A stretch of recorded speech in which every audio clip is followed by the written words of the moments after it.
Hello, my name is Justin Valentino, and I'm doing a video on port security.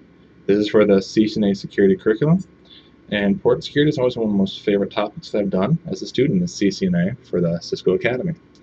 So starting from the top, the picture I have set out here is my topology for this network for port security.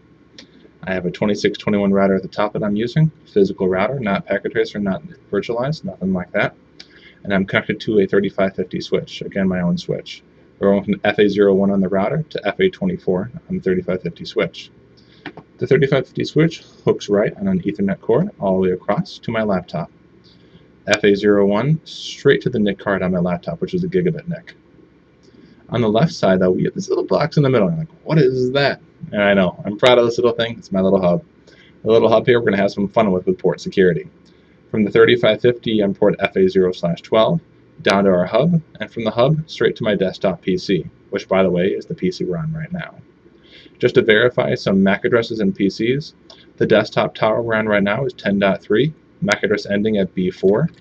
Want to verify, we do an ipconfig/all. This is on our tower, and we should see MAC address ending in B4 and IP address 10.3. We do have our laptop up and running as well. I have a remote desktop connection over to the laptop at 10.2, and the laptop is going to be D26 for the MAC address for what it's ending for. So for this one, ipconfig/all, and we come up here, our gigabit NIC on the laptop, 10.2, and here we have our MAC address, the physical address, or burned-in address, being FD26. Basic connectivity from the laptop that shoot a ping on over to the desktop, 10.3, and we have basic connectivity. Again, what this topology is, laptop to 3550, 3550 to hub, hub to desktop PC, which is 10.3. We also have the router running up here in FA01. We have its MAC address organized and written down, and also an IP address for the default gateway of this network. One big Class C network, 256 of IP addresses, 254 available. This is our baby, our Class C. So we'll be using this for today. Let me close this off and let's get started on that 3550 switch. And we're going to take a look at FA01 first when we start doing our configuration. Straight into my console here in Hyperterminal. I'm plugged into my 3550 switch on console. Just to verify, we can do a show version. And this will give us our output for our 3550. At the top you see we are running iOS 3550. We are a 3550 device. There's my actual image I'm running on this device. Down at the bottom we can take a look at our interfaces. I have a 24 port fast Ethernet 3550 switch. I have 2 gigabit interfaces. Both these are fiber. We will not be touching these today. So, starting from the top, port security. First thing we need to talk about. Port security is always going to be done basics straight inside of the interface mode. We want to hop into that interface. First one we're going to do, this is where all the action is going to happen today, is going to be on the laptop. This is where most of the stuff is going to occur. At the end we'll touch on the hub area and we'll play with some multiple MAC addresses and violations. So for now we're going to stick to the right. FA01 is the interface on the switch we're going to be using. So interface FA01. From here we need to do something. Before we can even talk port security, we need to talk trunk and access. And the reason being is this. If I just went straight out and said, you know what, I'm going to turn on port security, and I type switch port security, let's get it up and running, and hit enter, it says, oh, your last command was actually rejected. Why? Because FA01 has to be either designated as an access port to carry one network with one VLAN, or a trunk port to carry multiple networks with multiple VLANs. Before you can start locking down your interfaces, we have to know what type of interface it should be first.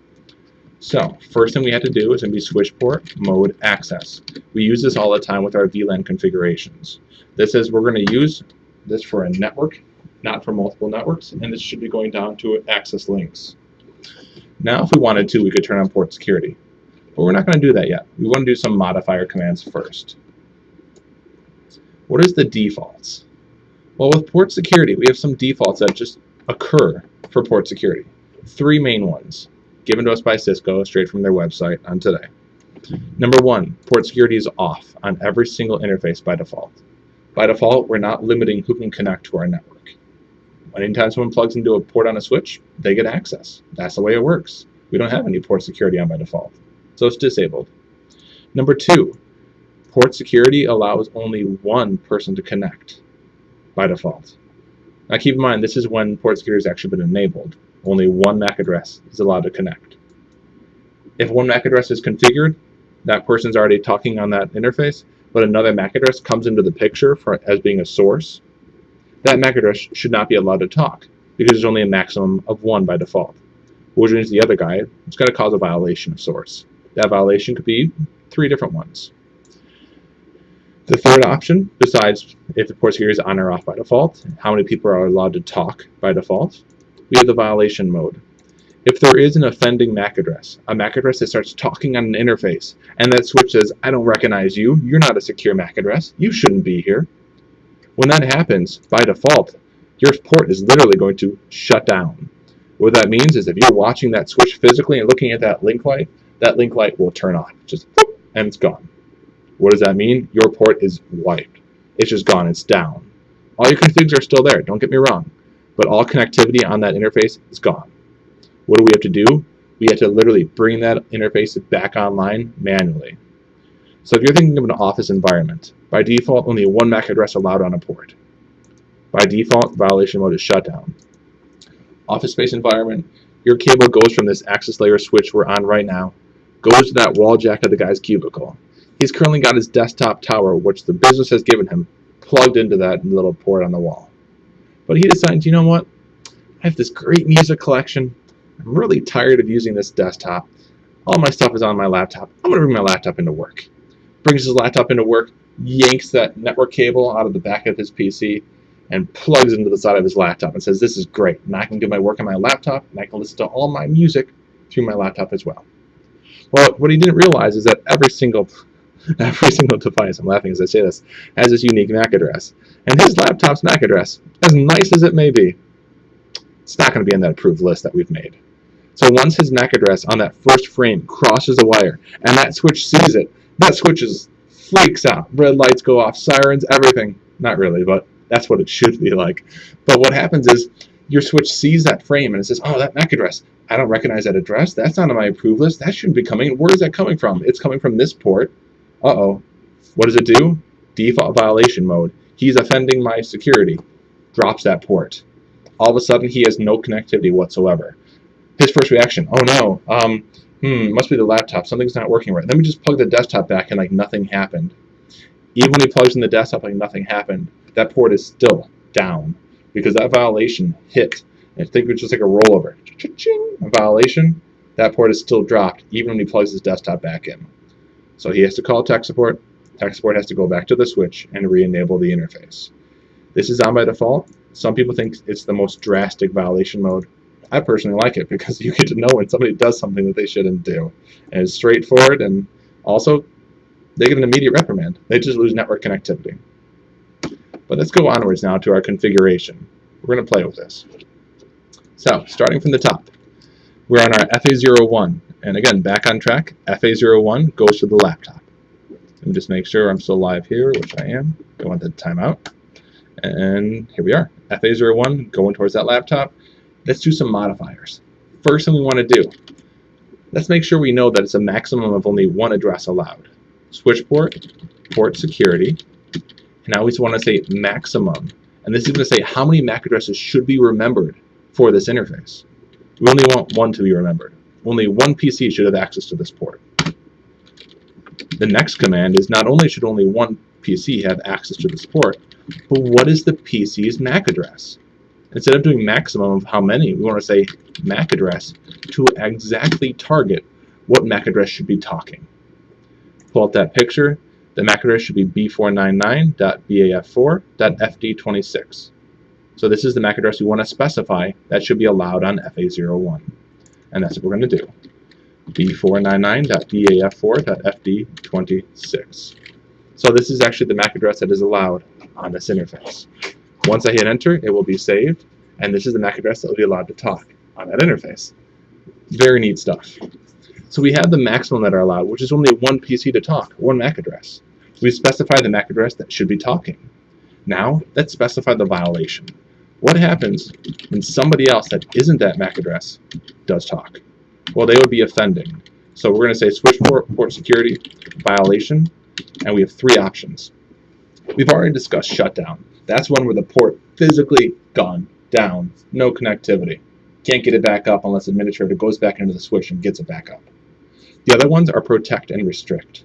Protect means, you know what? When those offending MAC addresses come in on those frames, just don't look at them. Just, you know what? Just drop them. Don't let them go through. Say, oh, you shouldn't be here, and just go by. And just push it in the trash can. Don't say anything. Just shove it into the trash can and just push it to the side. Restrict is just like protect. The good packets are still flowing with the good MAC address, which we have above. These would still go through. So the normal good traffic from this MAC address would still pass through like nothing's happening. But any offending MAC address, their frames will just be pushed into the garbage can. They won't be allowed through. But with restrict, what's going to happen here is you will be notified. We actually will have a counter that will be incremented every time there's a violation. Also, if you're using a logging server, you can have the logging server be notified as well that, hey, FA01, we have a violation that's occurring. This is the MAC address of the offending person who's violating our maximum of 1. So the main idea we have here is protect and restrict both allow the original traffic to still cross this B499 MAC address. But shutdown says, hey, when somebody offends on that port, goodbye port. You know, this pretty much, you draw the line right there and he crossed that line and that port's down until he calls and says, I'm sorry. You know, so think of it that way. For now, though, we're just going to stick with shutdown. We want the port to physically drop. Now we think we're done. We're like, we got the maximum of 1, we had the MAC address specified, the violation is shut down, it's good to go. But don't forget, you have to actually turn it on. Switch port security. Like, well, isn't there an on or an enable or disable? No. Switch port security. You hit enter, and now port security is literally running on FA01. Well, how can we tell? Let's do a show command. Show port security interface FA01. And it'll give us all the stats on FA01. Starting from the top, is port security enabled or disabled? By default, it's disabled. It shows here that it's enabled. What enabled it? This one command right here, switch port security. That made it enabled. That's that on-off switch. Secure up means we are a secured port and we are in the up status. We are working. Violation mode of shutdown we've already discussed. This just shows us what we're going to do when an offending frame comes in.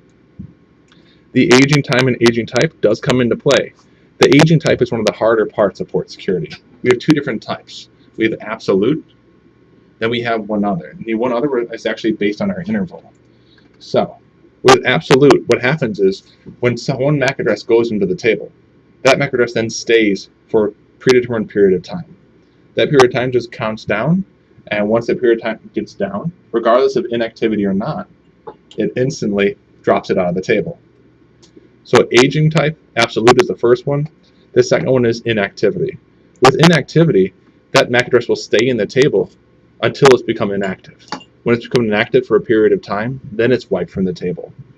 Pretty much absolute is like when you hit so many years old, you're guaranteed to die. That's just how you're 200 years old. You can't live past 200. Unspoken rule. Just made that up, but whatever. That would be our absolute. Inactivity means, hey, when you start sitting on the couch and you're not doing any more work, when that PC isn't transmitting anymore, there's nothing coming on the wire, after a period of time of being inactive, then it can be dropped. But if it keeps talking, hey, for 200 years, 300 years, as long as it keeps talking, it'll stay up. So that's the difference between absolute and inactivity. Down below, the maximum MAC addresses allowed on this interface, FA01, is set to 1. The total MAC addresses we actually have that we're looking at is 1, and we configured 1 straight on this interface. So 1 has been configured. We configured that right here, this port security MAC address command. Sticky is something we're going to play with later. The last address has been identified in terms of a violation or in terms of being remembered. This is blank. We haven't got anything on there yet. Security violation is going to be 0. So right now what we want to do, first thing first, let's make sure that we can still work on FA01. How do we do that? This PC, this is our laptop plugged into FA01. Let's just toss a reminder ping over at our desktop PC, which we're on. Connectivity is still good, so we're good on that. From our desktop here, let's toss a reminder back over, 192.168.10.2. We can still hit the laptop can still hit us. Things are looking pretty good and golden. So, remember this screen. I'll have it up again right here. That's caused a violation. So, let's save my work. Right now what I'm going to do, just pull up that picture again. I'm going to move some cabling around. I'm going to go over to their little desktop tower over here. He's plugged into FA012. Our laptop is plugged into FA01. Our laptop's MAC address is registered on FA01 as being, this is what should be connected. But what if I unplug this FA012 cable going to the tower and plugged it into FA01? What happens when his MAC address comes in on that port? Let me just pause the video, and that's what we're going to do next. Alright, so we're back on. I just switched that cable over, and this is great. Let's check out the commands that actually came up for our status messages. Number 1, first thing, line protocol changed to down. What is this? Well, I unplugged it to FA01. Afterwards, check out this next message. FA012 went down. I unplugged to FA012. Now, this is the fun part. Right here, FA01 starts to come back online. Like, hey, something's plugged in. This is great. But keep in mind, that was bad. Because what did I plug in? I took this cable that was plugged into 12, which goes to our desktop tower, and I plugged it into 1. When I plugged into 1, hey, the switch is, this is great. There's something coming back online on 1. I love it. Let's get it up and running. But check this out right here. Uh-oh. FA01 changed state to up. The physical tried to come up. Frame started to cross. And look at this error message. Error disabled.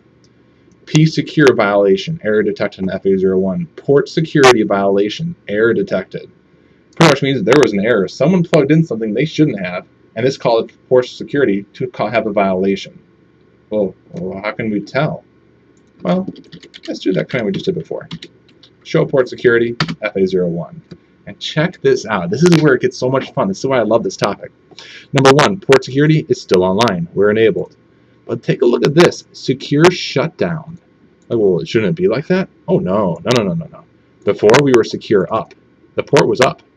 But now, because of the violation, we are in secure shutdown. Well, how can you really tell there's a violation? Take a look at this. Security violation count. Before we're at 0, we have a violation count. There has been 1 violation. Take a look here. This is the cool part. What did we have plugged in before? Before we had FD26. This was the laptop that's remembered for this interface. But now take a look at this. The last source address that was identified on this violation, EFB4. It actually recorded down the MAC address that violated because it was the last MAC address that it accessed before the port was shut down. You can see, hey, this is the device that actually caused my violation. That's kind of neat. So here's the other thing that we're going to do. People say, well, if I just want to, bring it back up, can I just unplug that cable and, maybe just plug my original laptop back in? When I plug my laptop back in, wouldn't it see that MAC address and say, hey, you're good, you're back, this is good, we can come back up? Well, it doesn't work that way. This is why we have to call tech support and have them re-enable the interface. How do we re-enable the interface? Well, you can see right here, I have the desktop PC coming back up on port 12. I have the laptop plugged back in now on port 1. To re-enable port 1, you go back into interface FA01 and get this. We have to physically shut down the interface. And that physically drops it, then do a no-shut to bring it back up. When we do a no-shut, the interface is going to start coming back online. Right now it's going through spanning tree. It's okay, it'll come green in about 30 seconds. But as that's happening, we're going to move on to the next topic. That's port security just looking straight at a static MAC address with violation shutdown. Let's go and have a little bit of fun. On port 12, this goes to a hub currently. And right now, we're going to EFB4, which is the MAC address on our tower PC. So, we're going to start setting up our connection to our hub. Config T, interface FA012, and same thing. First step, switch port mode access. After this, we're going to start doing our switch port security modifiers. So, instead of turning port security straight on, we're going to do some configuration to play with again. The maximum MAC addresses I want on this one are going to be 2. And we're going to play with this and have fun time. I'll show you why. So, switch port security maximum 2, switch port security. What if I don't know what the MAC address was? What if I can't remember them all? Well, the cool thing is, instead of just doing MAC address followed by with a MAC address written out, we can use the sticky keyword to actually have the switch remember it on its own. And let's see how that looks. Switch port security, MAC address, sticky. Sticky's going to literally take the MAC address that comes in on this link and take it and stick it to the secure table and say, you know what, you are going to stay here and I'm going to remember you. Also, we're going to do switch port security, and violation. Instead of shutting down the interface this time, that's a little too drastic. Maybe we want to do something different. How about we do restrict? Restrict will say, we'll let the good MAC addresses through, and the bad ones, they'll be dropped. But the good traffic will still flow. So we're going to do that.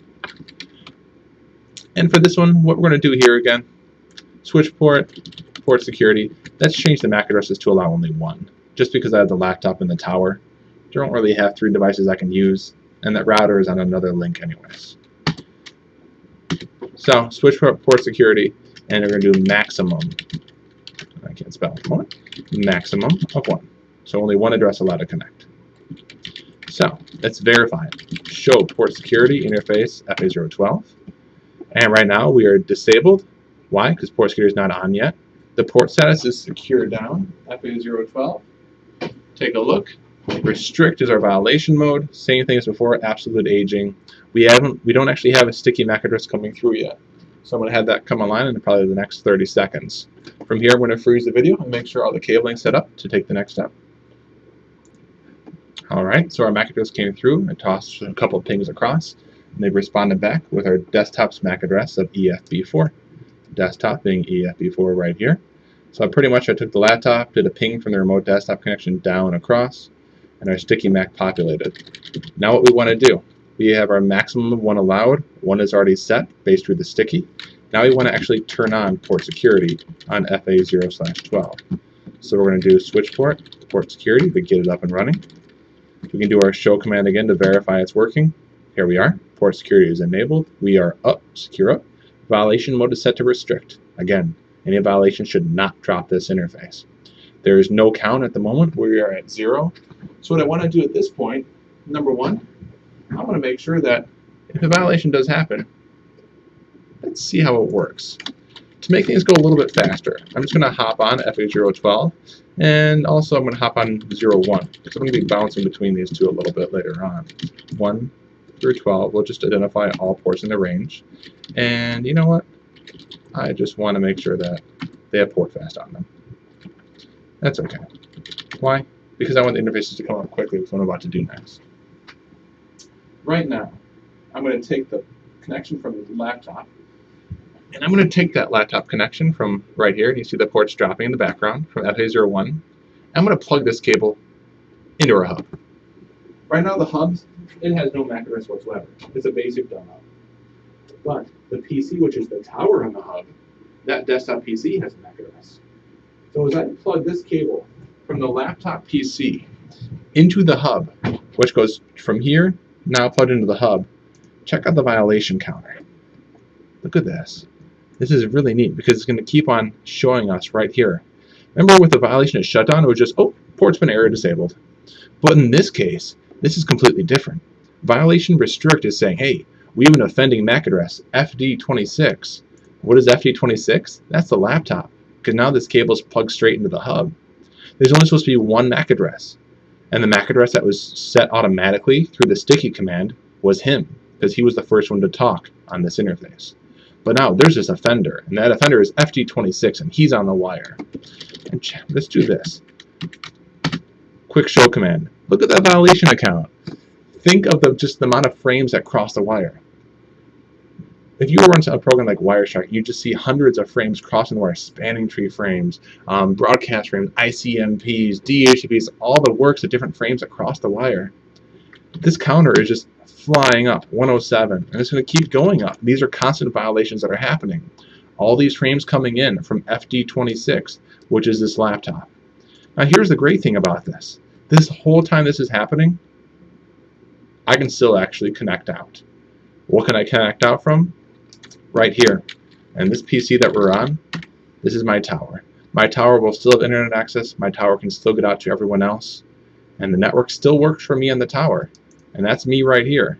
But this offender who's connected to this cable, he can't go anywhere. Not a bit. It's kind of neat, actually. For example, let me just pull this over to the side. If I were to actually have this guy who's now connected to the hub try to ping to the router, he will not be able to get to the router. Why? Because his MAC addresses will be dropped at 12. But the PC here, my tower, will still be able to get his traffic normally up through FA012 and up to the router and back down. But any packet coming from this offending MAC address will be dropped. And that's pretty darn cool because it happens right here live. Let's just do one more. So I'm just going to turn off port security, interface FA012, no switch port security, and that takes care of all those error messages. There's no more port security running on this. This right here, this last one was probably just from our buffer. Just popped in there. We do our final show port security, interface FA012, and take a look. 154 violations happened while that was up and running with port security. Now we're disabled. We're still set in restrict mode, but we're not constantly running. At this point in time, the only one we can bring up is protect, and protect is just the basic version of restrict. It just doesn't give us all the crazy logging messages that restrict will do, and it's not going to be actually implementing our counter for our timers. Other than that, though, this is literally port security, and the main thing we do with it, again, is we can get to control who is actually on our access links and who is not. Port security is not something you're going to be using on a core switch. It's not going to be really used on a distribution switch. Port security is intended for those end devices, to control who can connect, to make sure only so many people are connecting, to ensure that only that one device should be on that connection. That's the main idea of port security. I hope you've enjoyed this lab. It's been about 28 minutes. I'm going to cut it off here. Thank you very much.